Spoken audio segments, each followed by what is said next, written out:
कांग्रेस राहुल गांधी और खड़गे के खिलाफ सुप्रीम कोर्ट में याचिका दायर। चुनाव आयोग के खिलाफ चलाए गए वोट चोरी अभियान की जांच के लिए एसआईटी की मांग।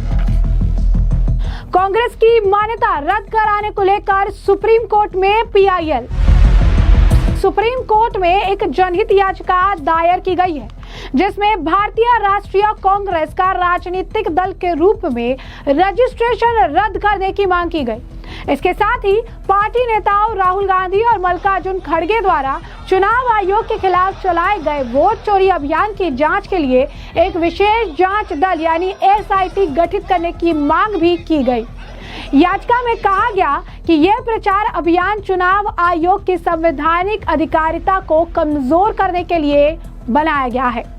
याचिकाकर्ता ने गुहार लगाई है कि कांग्रेस राहुल गांधी खड़गे उनके प्रतिनिधि और एजेंट इस मामले की सुनवाई के दौरान कोई भी सार्वजनिक बयान, भाषण, प्रचार या प्रकाशन ना करे जो चुनाव आयोग की आधिकारिकता, निष्पक्षता और विश्वसनीयता को प्रभावित करे। यह याचिका सतीश कुमार अग्रवाल द्वारा दायर की गई, जो अखिल भारत हिंदू महासभा के पूर्व उपाध्यक्ष हैं। उनका कहना है कि वो कांग्रेस राहुल गांधी और खड़गे द्वारा चुनाव आयोग के खिलाफ राष्ट्रव्यापी असंवैधानिक गतिविधि, प्रचार और अभियानों से आहत हुए हैं। याचिका में कहा गया है कि यह प्रचार अभियान चुनाव आयोग की संवैधानिक अधिकारिता को कमजोर करने के लिए बनाया गया है। यह सीधे तौर पर लोकतांत्रिक प्रक्रिया की पवित्रता पर प्रहार करता है। याचिकाकर्ता का तर्क है कि कांग्रेस ने रजिस्ट्रेशन के समय भारतीय संविधान के प्रति निष्ठा की शपथ ली थी, लेकिन हाल की कार्रवाइयां और पार्टी नेताओं का व्यवहार उस शपथ का पूरी तरीके से उल्लंघन है। चुनाव आयोग के वैधानिक और संवैधानिक कार्यों में हस्तक्षेप है, जिसे देश भर में मतदाता सूची संशोधन का विशेष अधिकार प्राप्त है। याचिका में आगे कहा गया है कि चूंकि बिहार में एसआईआर का मुद्दा पहले से ही सुप्रीम कोर्ट में लंबित है, इसीलिए कांग्रेस, गांधी और खड़गे को प्रचार अभियान चलाने और सार्वजनिक बैठकों में वोट चोरी जैसे आरोप लगाने का अधिकार नहीं है, विशेषकर तब जब कांग्रेस सांसद केसी वेणुगोपाल स्वयं बिहार एसआईआर मामले में याचिका करता है। याचिकाकर्ता का कहना है कि एक बार जब बिहार राज्य की मतदाता सूची के विशेष गहन पुनरीक्षण यानी एसआईआर का मामला सुप्रीम कोर्ट में लंबित है, तब विशेष रूप से कांग्रेस और उसके नेता राहुल गांधी और मल्लिकार्जुन खड़गे कोई भी प्रचार अभियान नहीं चला सकते हैं और ना ही सार्वजनिक बैठकों में वोट चोरी जैसे भाषा का इस्तेमाल कर सकते हैं।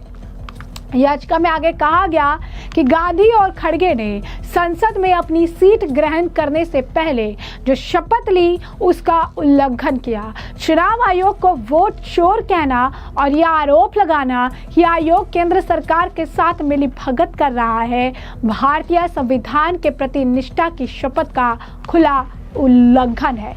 याचिका में यह भी कहा गया है कि कांग्रेस और उनके नेताओं ने चुनाव आयुक्त ज्ञानेश कुमार की छवि को धूमिल किया, क्योंकि उन्होंने प्रिंट और इलेक्ट्रॉनिक मीडिया में वोट चोर जैसे असंसदीय शब्दों का प्रयोग किया। यानी साफ तौर पर याचिकाकर्ता का ये कंसर्न है कि राहुल गांधी, खड़गे और कांग्रेस जिसने शपथ ली थी कि वो भारत के संविधान से बंधे रहेंगे, संविधान के तहत काम करेंगे, आज भारत के संवैधानिक संस्थाओं पर सवाल उठा रहे हैं, चुनाव आयोग जैसे संवैधानिक संस्था को वोट चोरी का अड्डा बता रही हैं, चुनाव आयुक्त को वोट चोर कह रही हैं, जो कि सरासर गलत है, असंसदीय शब्दों का प्रयोग है। और राहुल गांधी ने जो शपथ ली थी एज अ नेता, जो उनकी पार्टी ने रजिस्ट्रेशन के वक्त शपथ लिए थे, जो रजिस्ट्रेशन के वक्त उन्होंने चीज़ें की थी, जो डॉक्यूमेंट साइन किए थे, उसके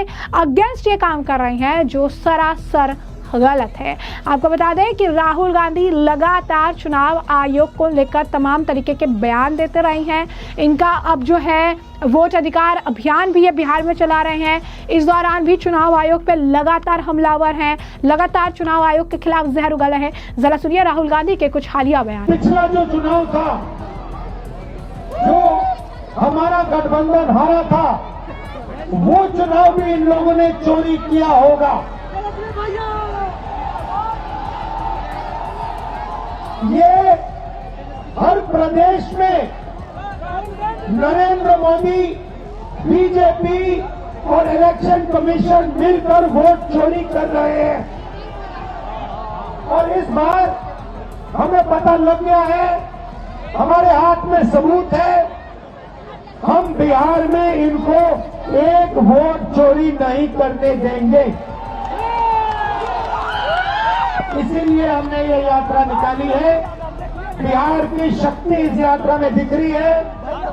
बिहार के युवाओं की आवाज इस यात्रा में सुनाई दे रही है। जरा मोदी जी को बताइए, वोट चोर, वोट चोर, वोट चोर।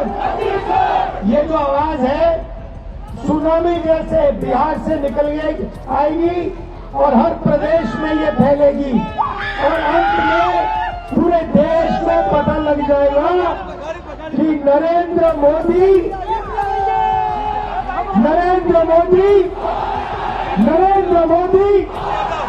क्या चोरी करता है, क्या चोरी करता है, क्या चोरी करता है? नरेंद्र मोदी वोट चोर।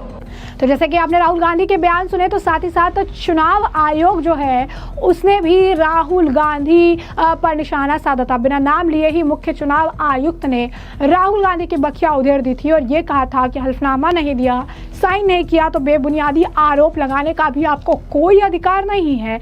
और अगर हल्फनामा नहीं देते हैं और ये बेवजह के आरोप आप लगाते हैं तो फिर आपको देश के सामने माफ़ी मांगनी होगी। क्या कहा था चुनाव आयुक्त ने भी, एक नज़र आ रही है। अगर आरोप 1.5 लाख मतदाताओं का हो तो क्या बिना किसी सबूत के, बिना किसी हलफनामे के 1.5 लाख मतदाताओं को नोटिस जारी कर दिया जाए?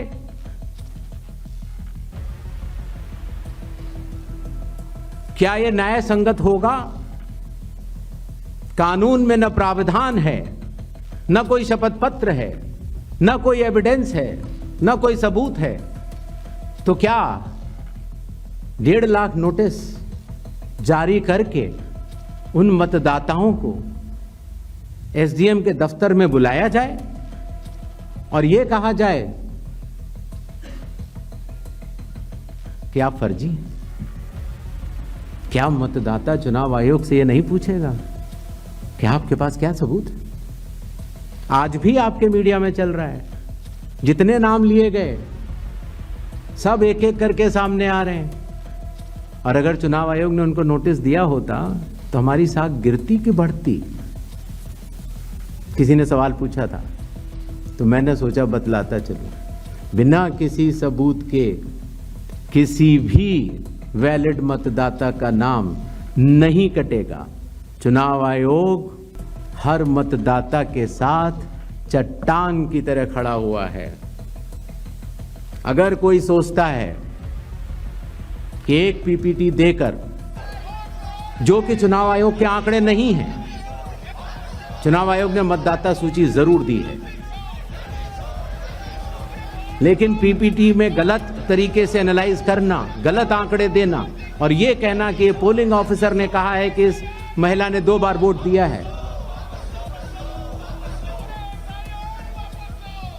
इतने संगीन विषयों पर बिना हलफनामे के चुनाव आयोग को काम नहीं करना चाहिए। ये संविधान और कानून दोनों से विरुद्ध में होगा। और यह भी मैं आपको बतलाना चाहता हूं, ये सवाल जो आया था ट्रस्ट, मैंने आपको पहले भी कहा था कि जहां तक मतदाताओं की बात है, हिंदुस्तान में 60% से ज्यादा वोटिंग होती है, जो दुनिया के बड़े बड़े जनतंत्र जिसके लिए सोच सकते हैं। दुनिया का सबसे बड़ा जनतंत्र है भारत। दुनिया का सबसे बड़ी मतदाता सूची हमारे पास है, लगभग 90 करोड़ से 100 करोड़ के बीच में। सबसे बड़ी मतदाता सूची, सबसे बड़े चुनाव कर्मियों की फौज, सबसे ज्यादा मतदान करने वाले लोगों की संख्या, और इन सब के समक्ष, सारे मीडिया के समक्ष ये कहना कि अगर मतदाता सूची में आपका नाम एक बार और है तो आपने 2 बार मतदान किया होगा और कानूनी अपराध किया होगा, और मेरे सारे मतदाताओं को अपराधी बनाना। तो ऐसे में हमने आपको जो पूरा मामला है विस्तार से बताया, तमाम आपने बयान सुन लिए हैं, और इस मामले पर अब आपकी जो राय हो कमेंट सेक्शन में कमेंट करके जरूर से जरूर साझा करिएगा। धन्यवाद।